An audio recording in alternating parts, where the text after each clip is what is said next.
Hoi. Hello, you beautiful people. I have a little suggestion to those who sit on the back, because of the screen is not too sharp and there are so small letters which I cannot actually zoom in. I suggest you to come closer so that you can actually read from the screen.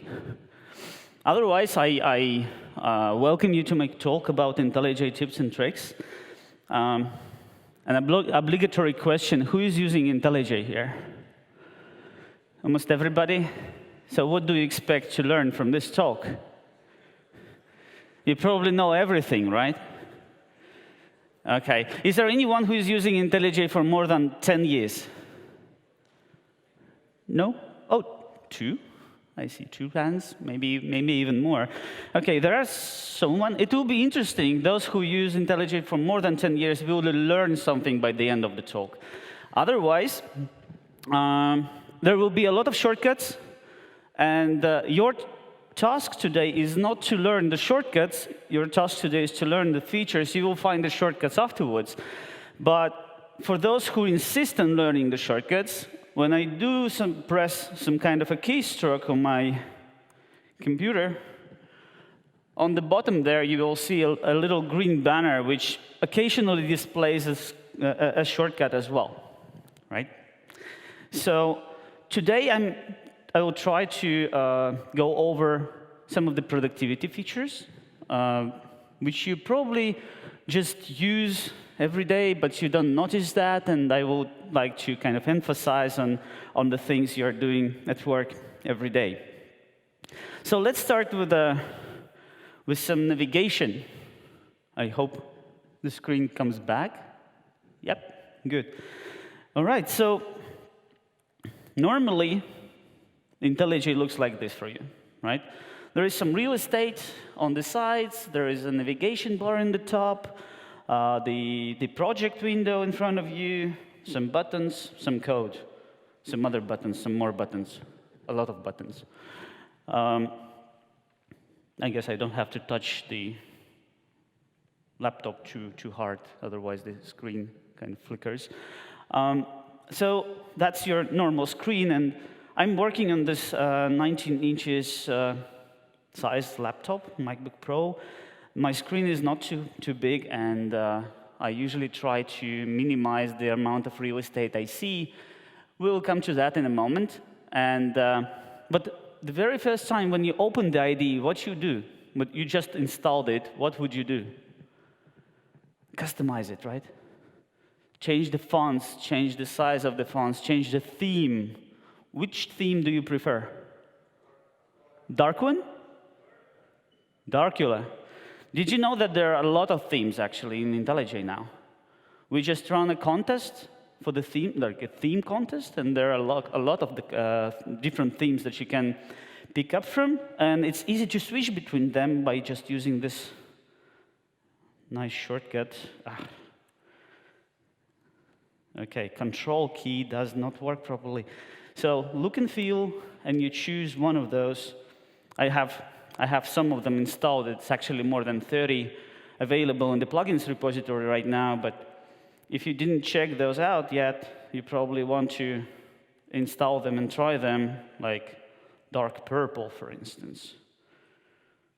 This one actually is more appealing to me than Darkula even. And there are some very exotic ones, like high contrast theme, that looks amazing, isn't it? OK. I will keep my IDE right now to the light theme, because it actually looks better on the screen. Anyways, so you can customize your preferences, but still, getting back to this layout thing, do you need to see the project view all the time? Probably not. You can hide it, right?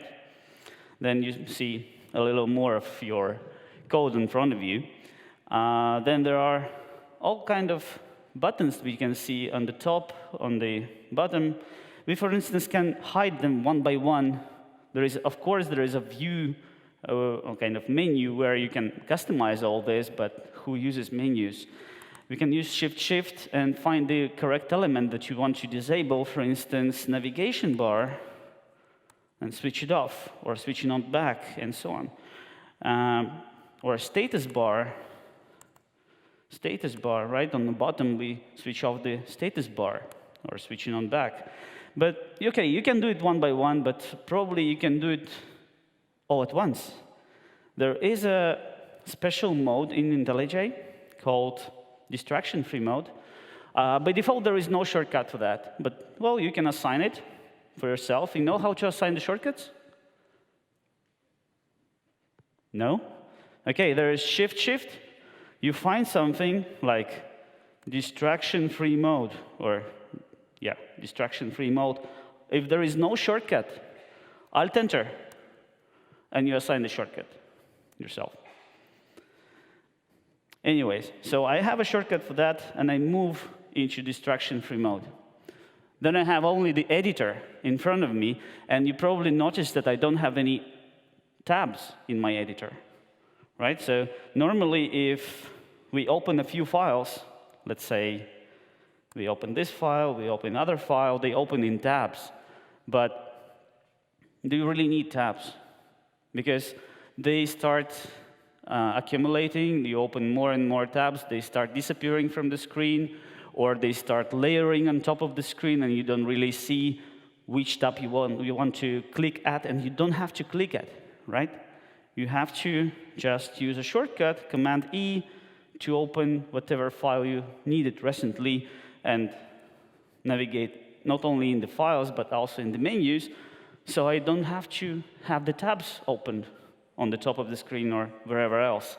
So what I did for myself, tabs placement, I set to none, right? Then I have only the editor in front of me, and actually all the elements that I just hide away, I just have the editor in front of me. I can still access all those tools. Remember the Command-E, right? When Command-1 opens the project window. And there is a lot of other tool windows that I probably need to see sometimes because I don't remember the number of the tool window. But if I click Command button or a Control button 2 times, I can actually see the tool window icons surrounding my screen, right? And if I release the button, they go away. So I can navigate to all those views without any problems and hide them whenever I don't need them anyway. So navigation becomes much easier and much more productive. I don't have to take the mouse or use the mouse pointer, to actually navigate in the project, in my IDE, and so on. So enough of the first navigation. Let's move to writing code, because it's fun, right? So what if we write some code, and the code I want to write will be just a small program, reading a file line by line, and doing something with the lines. I hope the code is visible to everybody, right? So how do you start? How do you start writing code in the editor? What do you need to actually execute the program? A main method, right? So if you have used IntelliJ for a while, you probably know that the main method, to generate a main method, you have a live template called PSVM, right? Actually, in the new versions, there is a new template called main, which is the same. Yay, we finally have a main template. So we expand the code. We get a new main method, and we start writing our application that will be reading the lines from the file. So I will be slowly typing those lines of this application, and it's not like important what the program actually does at the end. It's important what kind of features we will see that help us writing this code, right? OK, so what do we need to read the lines from a text file? What do we use? Buffered reader, right? Buffered reader. So we type just the first letters of the capital words in the name of the class, and IntelliJ immediately suggests us the right thing, buffered reader. That's what I need. What's the hardest problem in computer science? naming. So IntelliJ actually will help us with that as well. So now we have a choice here, whether we want to do, like, assign the value to buffered reader or construct the buffered reader the old way, or use some kind of a new API that was introduced recently in Java. So for instance, if you do it the new way, we could use the smart auto-completion in IntelliJ. There is a basic completion and there is a smart completion. Basic completion is control space. Everybody does. Everybody knows what it does, right? And there is a smart completion as well, which is Ctrl+Shift+space. And it tells me that there is nothing. But if I insist and I ask nicely, if I press it the second time, it will actually scan the class path, so scan whatever I have in the project, find those methods that might give me the result that I need in this place, and it finds that I have a files API, or files class, which was introduced when? In Java 8, I think, right? And it can construct a buffered reader for me. Or if we do it the old way, like start typing new, ask the smart completion for the once, and it suggests me, OK, you wanted a buffered reader. Here you are, you get a buffered reader. Or I need some kind of a reader implementation. It gives me the file reader. And then obviously I need a file, and probably a file name, file.txt, whatever. And now we have a long line. And my cursor is standing at the very end of the line, almost at the very end. And we have a compilation error, because it doesn't handle the exception, right? So what should I do now? Anybody? I should fix the error. How do I fix the error? You are all IntelliJ users. You know all the things.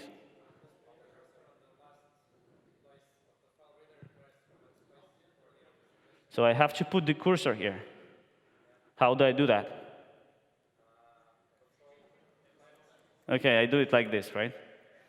Or I hold the key and I do it like this. Actually, there is a better way. There is a very nice shortcut. If you didn't know that, we probably will fulfill our target or our goal for today, for you to learn at least one little thing, right? F2 is the key that takes you to the next error. And since there's just one error in my file, it goes to the end of the file and starts over, right? And it's the same thing if I had 2 lines with the errors like this, and my cursor would be standing at the very end of this line. So F2 would take me to the next one, but I really, really, really need to go to the previous one. Shift F2 will take me there. So Shift F2 goes backwards, F2 goes forward. All right, so we know how to navigate to the errors now. That will be useful later on.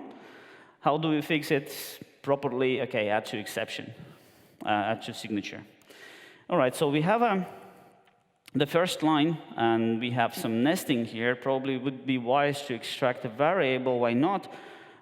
If we are standing in the in the deepest part of this expression and try extracting the variable, actually IntelliJ will ask what part of the expression you want to extract. Then let it be the file reader. Let's see if it fits on the screen. Yeah, now it fits. Almost. OK, we were typing the expression, the statement from left to right. We introduced the left-hand side of the expression, equals mark, and then we constructed the variable for us. Now let's try it a little bit differently. We start typing the right-hand side and use the shortcuts to transform to full statement. So new, we are going to read the lines from the file one by one and accumulate them into a collection. So we need a collection. Which collection is the most used? Array list, right? Let's use array list. Array list. Array list of strings, right? So we have a right-hand side. Now we can use extract variable refactoring to actually convert to the full statement. Notice that I have a generic parameter on the right-hand side right now. So once I extract a variable, IntelliJ will actually remove it from the right and move it to the left to automatically suggest me the right name, because it's array list of strings. How do you name it? Of course, strings. Then there are a few other options that you can see here. Of course, it can tell me that I can declare it final. And there is also a small hint on the very bottom of the list here that I can press Shift-Tab to change the type that I just extracted for that variable, right? So if let me do that. Shift-Tab gets me the list, and I can change list to whatever else. Maybe I don't like interfaces. Let it be array list. And I want it to be a final. So Option F takes, presses the checkbox in that pop-up for me and says the final. Done. We are done here. OK. So now we are going to read the lines one by one. And for that, we need a buffer variable, something like string. And how do we read it? How do we read the lines? In a while loop, line equals. Now, we are going to read from the reader. Do you remember what's the method name of the buffered reader that reads line? Come on. That's a read line. OK. If we know the name, then we can use a very nice autocompletion that's my favorite, basically. We can type the first letter of the variable that we are using right now, then a dot, and the first letter of the name in the method. So it will be a reader and read line, so r.r. There is a very high probability the list will have what you need. So read line, right? Done. Or if you don't remember if we don't remember the method name, we can ask nicely from IntelliJ to help us press autocompletion twice, like smart completion twice. And we get also a list of completions that can be used here. And read line apparently is a good one. OK, shouldn't be now. Close the statement. Statement completion, everybody knows how statement completion works. It closes the block, and it closes like the statements that are not completed with semicolon. So a very useful one. Once you start using it, you basically will continue and do it automatically all the time.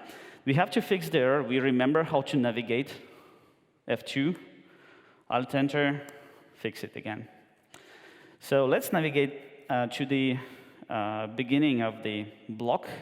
And we need to add the line into the array list, right? The array list is strings, s.a, because we know that's an add method, and line.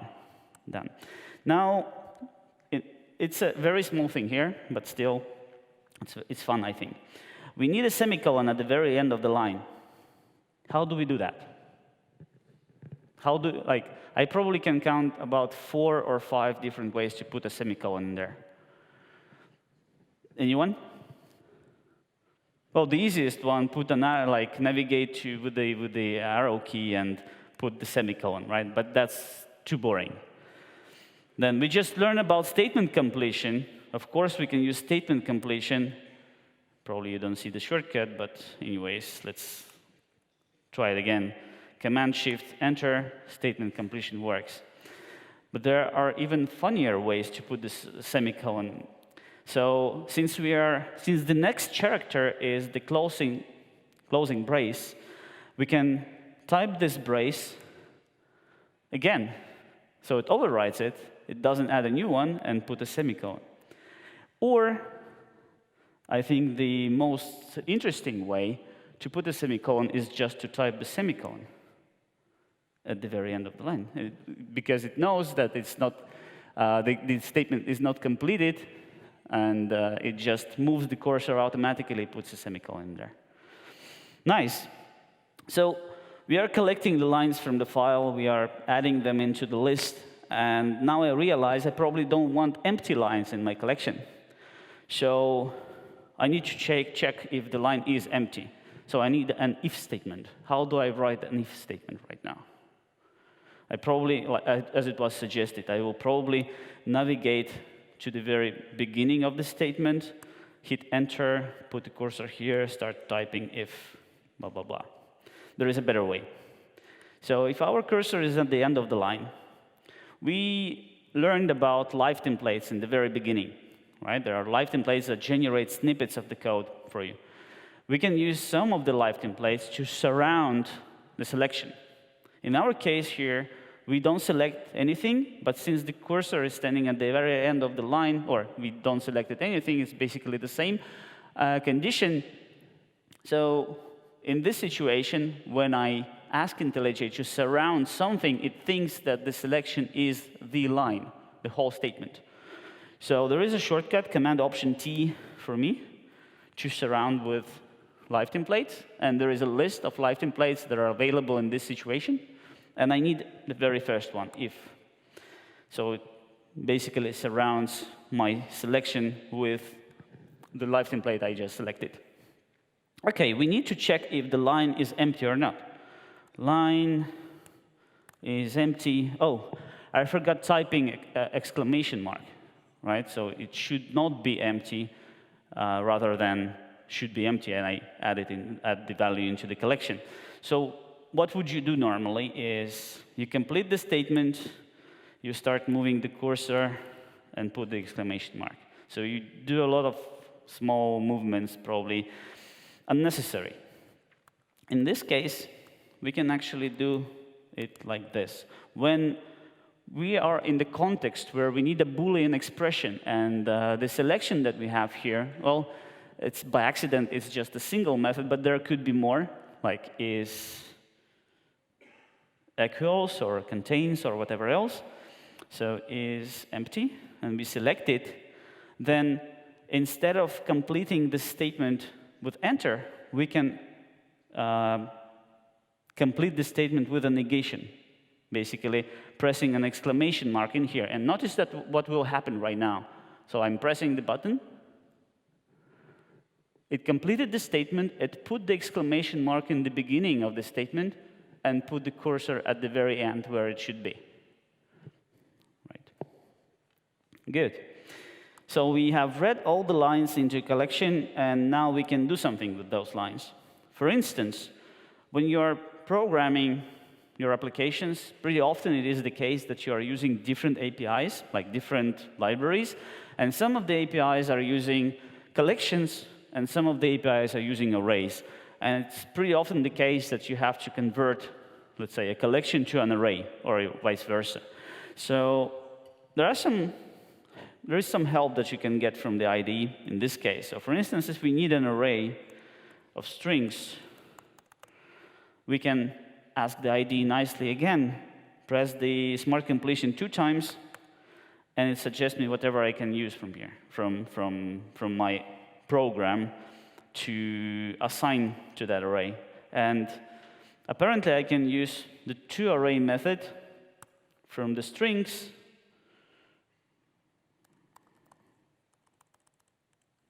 toArray. No. OK, like this, to assign the value to a variable, and that's what I need. Or the other way is to use a live template. There is a specific live template called toArray that will basically do the same thing for me. And I can just then extract a variable from the whole expression and have the same result, basically. Right. So let's proceed with this one. We have an array. Now we can, for instance, sort it. Do you remember which sort method you should use to sort an array? No? Well, I don't remember too, but I can ask IntelliJ. Sort, type the method name. I assume it will be sort, right? And then press the basic completion 2 times, and it will actually scan for all the static methods in my project and give me the list of those that are available. So I can get the arrays.sort, sort the array, and be happy with it. Another cool feature that I could do, of course, is to iterate over the array. Why not? And there are plenty of options to iterate over the collection or over the array. And I was using now quite a few live templates, and there could be a question, how do you know which live template and what is the abbreviation that you are using from the list? How do you find it? So there is a shortcut called Command J that gets you a list, and once you have a list in front of you, you can start actually searching. Like, for instance, I'm interested in some kind of a template that can iterate over my collection or over my array. Iterate. And it searches by the description on the right. And once I find something that I need, it will delete the description that I just typed for search and expand the correct template. Array, done. So we can print it out. There are multiple options, actually, how we can print it out. We can type system out println, or that's boring, right? We can use live template as out, put an S in there. Or there are some other templates, like print a variable with a formatted string, south v, put an S in there. Or there is even a more exotic way to print this value here. So for instance, if we just type s dot, we can use, we get to see the list of all the methods, but at the very bottom of the list, there are some templates or so-called postfix completion templates that can do something with my value or my variable. In this case, there is one called south, the same way as the live template, and basically it expands to the same result. Nice, but there is a lot of templates, right, built into IntelliJ. And of course, you can create your own. I hope you know how to do that, but in case you don't, select whatever statement or write the code you want to be a template. Select it, Shift, save as live template. So when in doubt how the action is called, please use search everywhere. There is a high chance that you will succeed in finding what you want. Save as live template. Let's call it loop, for instance. So whenever we type this abbreviation, we will get this live template. And for instance, we might want to use surrounding functionality. So how to make your template eligible for surrounding the statement or the selection. You just need to have one variable in your template called selection. Then it will be eligible for surrounding the statement, whatever you select in the editor. Then we can have our own variables, like the placeholders, which will be used for the cursor to navigate over the template as you are filling it. So for instance, we can call it var. You can give it whatever name you want. Just it has to be in between the dollar marks. And the other implicit variable that we have in live templates is called end. So that's the place where the cursor will jump once your template is complete. So what could we do now with this one? Oh, the variable it's not just a placeholder, by the way. It can actually have a meaning. And this meaning can be introduced using this edit variables button. So it gives me the dialog where I can tell what it should be. So for instance, when the cursor jumps into that position, some of the functions could be invoked. And for instance, I want a basic completion to trigger automatically. So for instance, complete, function complete. Let's see how it works, right? We have a selection. It must be the array, obviously. So we can delete this loop from here, array, press the shortcut to surround with live template, Command Option T.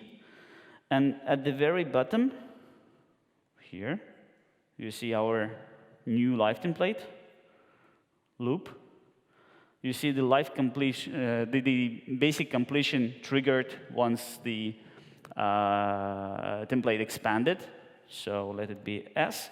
Once I finish expanding the live template, the cursor jumps at the very end where I specify the end variable in my live template. So it actually will save you a lot of time if you are writing the code that is similar. So please use live templates, the ones that are bundled with IntelliJ, and well, make your own new ones.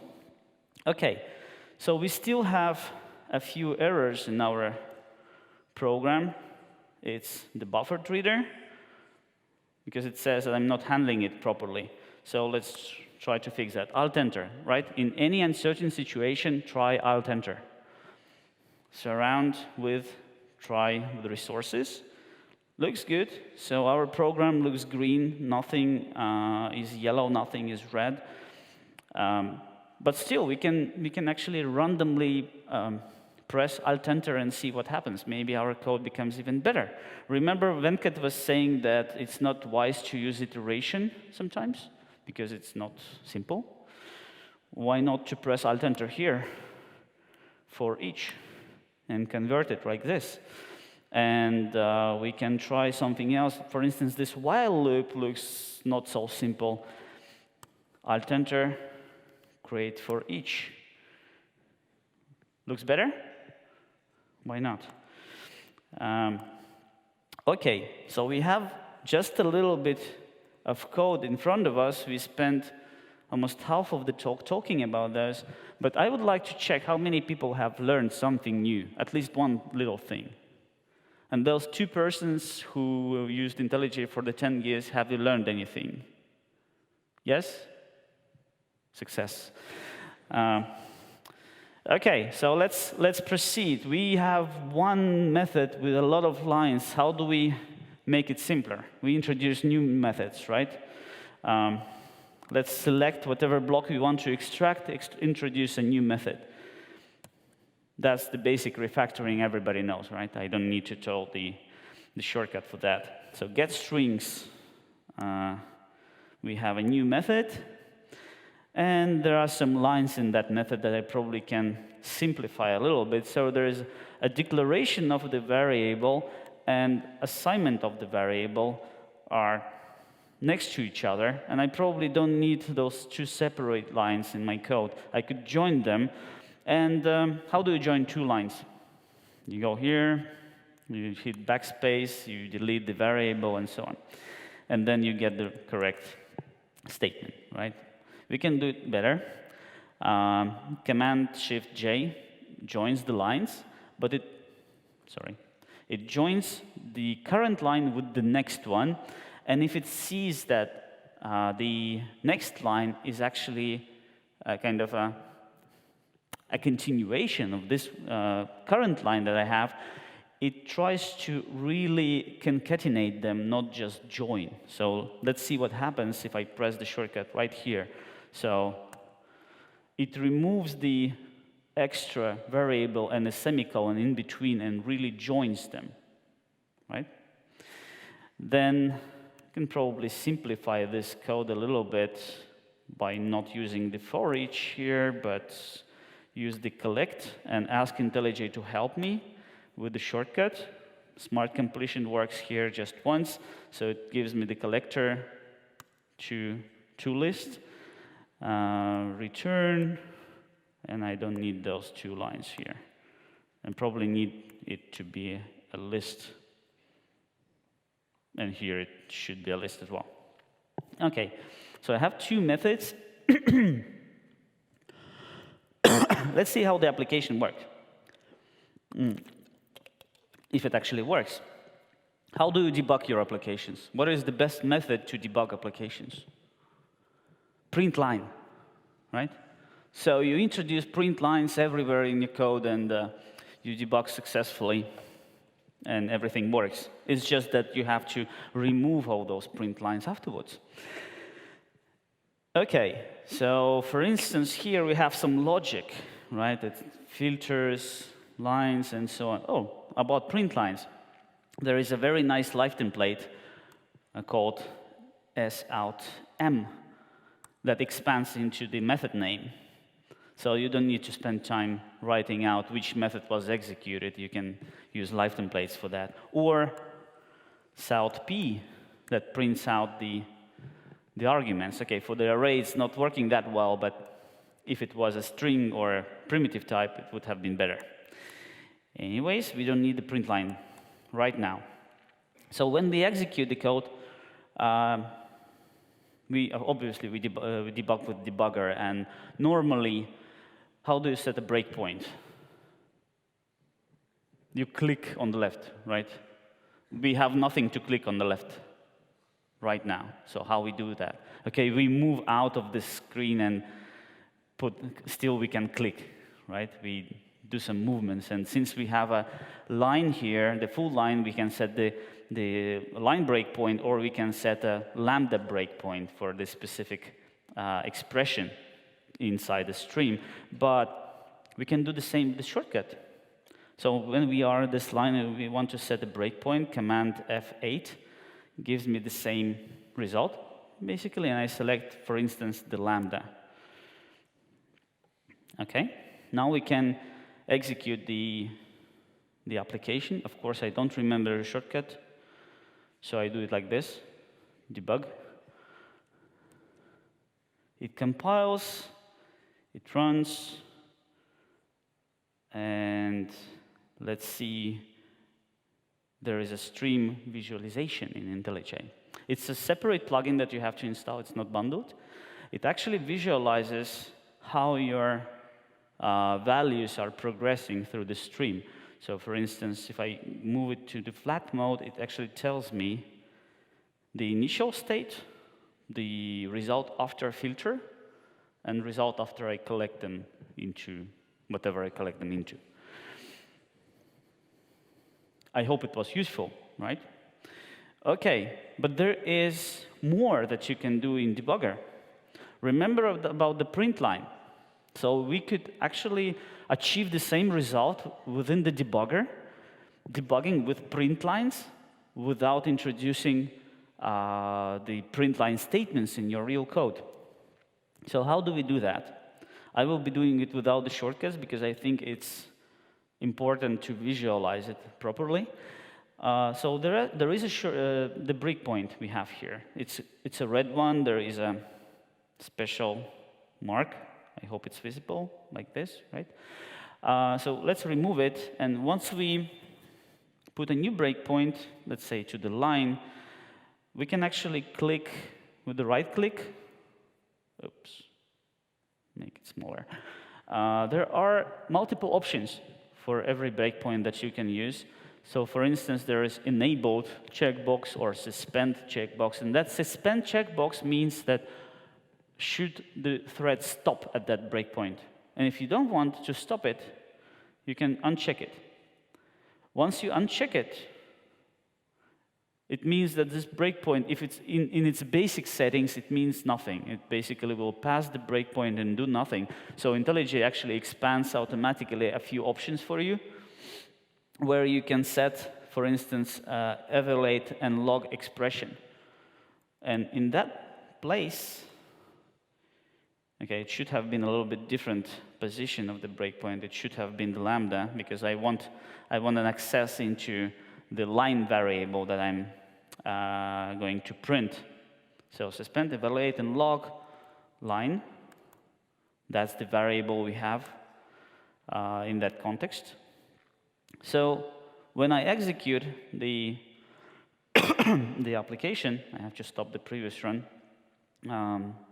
When I execute the application, it executes. It doesn't stop at the breakpoint, because I set the not suspending breakpoint, and it prints all the lines that it encounters in that predicate that we have specified in our stream. So you see, you can debug with print lines without actually writing those print lines. Pretty fun. Okay, I hope to make it smaller. Good. OK, how much time do we have? 10 minutes. Let's see how we navigate in the code. So we have two methods in here, and let me transform the method main a little bit for you so that it looks a little bit differently. Consume, let's call it consume. Doesn't take any parameters, and we don't need it to be static. We can remove the static mark, right? You know how I selected it? There's multiple cursor or a cursor duplication in IntelliJ. Like if you want to select the same word under the cursor at once, Command Ctrl+G selects everything. Or if you want to select one by one, there is a Ctrl+G shortcut. So it kind of selects the next appearance of the word and duplicates the cursor. So I can just remove this static keyword and I'm done. So I have two, OK, the code is a little bit too big. Let me change the font size slightly, 26, for instance. Good. OK, so it fits now. So I have two methods in my class, and probably I want to reuse it in some other places and have different implementations of the same shape. So why don't I extract an interface? So how do you extract an interface? I already know because I told you extract, right? So I don't remember the shortcut for it. So how do I find it? Shift, extract something. So you can extract multiple things in this context. I can extract an interface. So let me call it a reader. I want to extract a method from it. Refactor. No. Console. And it added an override annotation. It added automatically implements reader to my declaration. Now I can actually navigate. There is often a task to navigate to the supertype, right? So why don't I try hitting Alt-Enter? How do I navigate? I don't remember the shortcut. Alt-Enter. It actually tells me that I can use Command-U to navigate to the super method. Good. So here's the method I just created, or the interface I have extracted. In this place, I can also hit Alt-Enter and navigate to the implementation. There is a dedicated shortcut, but you might not remember, so Alt-Enter in any situation. If you had to remember one thing from this talk, Alt-Enter is your friend. OK, so we move back. So we have one method in that interface. Why don't we add the other one? How do we do that? We have extracted the interface already. We need to pull the member into the supertype now. So pull members up. Select the method, refactor. We now have the overridden method. Obviously, we can move with Command-U to the definition and move back with Option Command-B to the implementation. About navigation, I just recalled that I didn't tell you one little thing that would have been useful. When you are in this mode and you need access to some files in your project, one of the things that you can use is Command-1, obviously, that we mentioned already, and navigate from there. But there was a navigation bar, and why don't you make use of that? So I have a custom shortcut for it, for myself, for reasons. And when I don't have a navigation bar on the top and call it by the shortcut, it actually opens in a pop-up. And this pop-up is fully functional. It could actually replace the project view in many cases, because you can not only navigate to the file, you can actually use other shortcuts to create new files. For instance, if I need a new class, I can create this class right from here. Or if I just need to quickly look up for the implementation, quick lookup works here as well. So, OK. we have other features in IntelliJ to actually help you not only writing the code, but also reading it. There is very, let's say, common situation when you are reading the code and trying to make sense of it. How does it handle some value? So, and that value is used for another method as a parameter, and then you pass it further to the other method, and deeper and deeper and deeper, and you're reading how the parameter is being passed on, and then when you are in the, like, very deep in the code, you don't remember how you ended up there. So there is a very useful feature in IntelliJ called data flow analysis. And here I have an example code which basically replicates what I just said when some parameter or some value is used as a parameter somewhere, and then it's used further on in the code, like as a parameter for the other methods, going deeper and deeper and deeper, send it to database, send it to the queue, send more and more, and you are somewhere deep in your code and you don't remember how you ended up here. So data flow to here inspection, analyze data flow to here, actually helps you with that. And it will visualize, it will give me the trace of that usage, of that variable, or of that value, even if it was renamed. It doesn't have to have the same name, back to the very beginning where it was started kind of to be used in the main method of my program. So basically can detect that it was an argument of this application, not just a field in the class, right? And the same thing backwards. It's flickering. Can I get the picture back, please?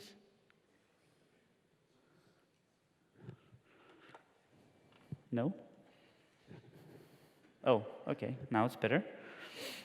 All right. So we have 3 minutes left. I cannot tell you much more, but let me tell you one little feature.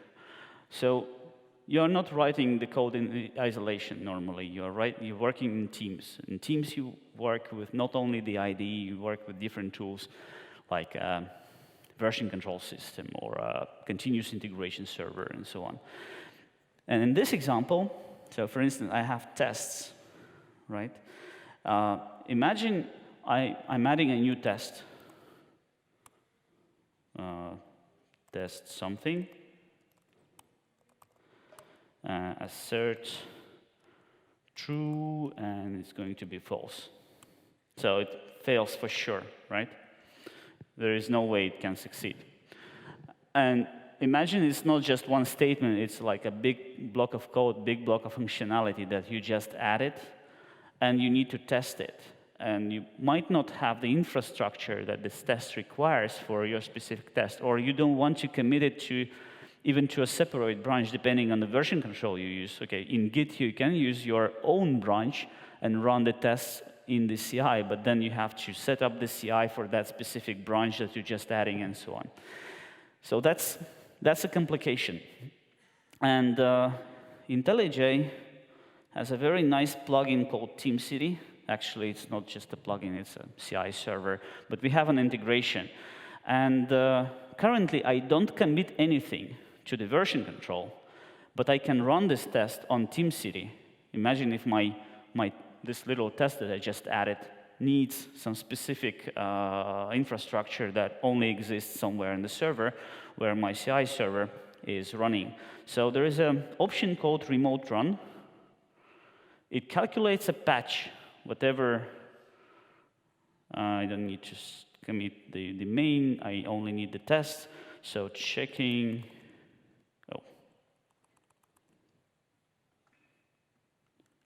let's test it. So it calculates the patch, the difference between the code in the branch and the code in my project. And when I execute the remote run on TeamCity, it asks me which is the job that I want to execute on TeamCity. And it sends the patch to the remote server and runs the tests. And once the tests are complete, it will notify me that everything's good or bad, because it should fail, right? So here's the build. It failed. If I navigate there, I can see that that's my personal build. Nobody besides me sees this test here. So I was testing just for myself to be sure that if I can commit this little patch. And obviously, it can tell me that what's changed, that let's test it. That was the single file that I committed, or the patch was calculated for that single file, and I can check back in the IDE what's the place, what's changed, and so on. So with that, my time is up. There's a lot of features in IntelliJ that I haven't covered. If you want to learn more about them, you can always find the videos from different conferences, from my colleagues and from me as well. Or if you want to ask something after the talk, please find me. And thank you very much for coming, and I hope it was useful.